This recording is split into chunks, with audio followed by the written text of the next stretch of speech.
తప్పు చేసిన వారు ధైర్యంగా ఉన్నప్పుడు తప్పు చేయని మనం సంక్షేమం అభివృద్ధి చేసిన మనం ఎందుకు భయపడాలని కూడా ఈ సందర్భంగా తెలియజేసుకుంటున్నాం. మీకు నియోజకవర్గంలో నేనున్నాను, జిల్లాలో కరుణాకర్ గారు ఎంపీ ఉన్నారు, రాష్ట్రంలో జగన్మోహన్ రెడ్డి గారు ఉన్నారని కూడా అందరికీ తెలియజేసుకుంటున్నాం. మన పార్టీకి పోరాటాలు కొత్త కాదు. మన పార్టీ పోరాటంలో నుంచి పుట్టిన పార్టీ, ప్రజల కోసం పుట్టిన పార్టీ.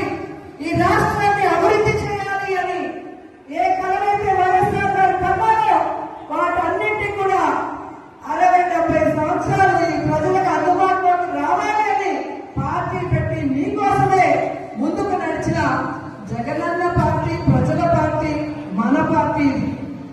ఎందుకు నేను ఇంతగా చెప్తున్నానంటే ఈరోజు జగనన్న అనుకున్నవన్నీ సాధించాడు. ఆయన బిజినెస్ మ్యాన్ గా సక్సెస్ఫుల్, ఆయన ఫ్యామిలీ మ్యాన్ గా సక్సెస్ఫుల్, ఆయన సీఎం గా సక్సెస్ఫుల్. ఇంకేమవసరం ఉంది?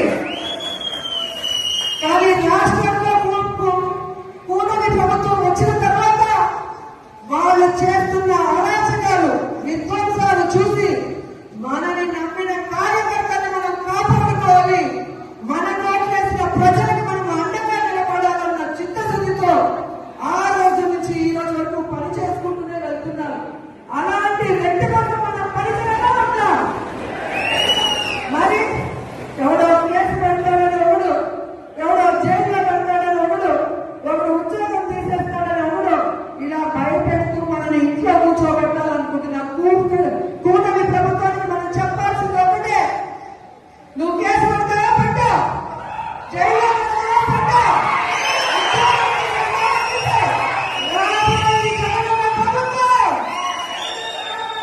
కేసులు పెట్టడానికి, విధ్వంసాలు సృష్టించడానికి వడ్డీతో సహా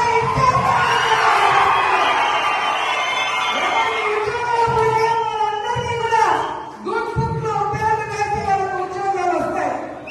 ఎవరైతే ప్రభుత్వంలో ఇబ్బంది పడ్డారో ఆ ఇబ్బందుల నుంచి వారికి బయటపడేసి వాళ్ళని ఫస్ట్ ప్రయారిటీ ఇస్తామని కూడా ఈ సందర్భంగా తెలియజేసుకుంటున్నాం.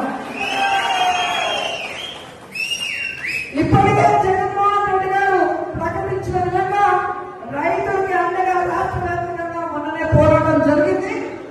రేపు ఈ విద్యుత్ బిల్లుల పెంపు మీద రాష్ట్ర వ్యాప్తంగా నియోజకాల వారీగా ఉద్యమం జరుగుతుంది. అందరూ కూడా వచ్చి ఆ ఉద్యమంలో పాల్గొనాలి అని ఈ సందర్భంగా తెలియజేసుకుంటున్నారు. అలాగే జనవరి 3వ తేదీ విద్యార్థుల కోసం ఫీజు రియంబర్స్మెంట్ కోసం జగనన్న పిలుపునిచ్చాడు.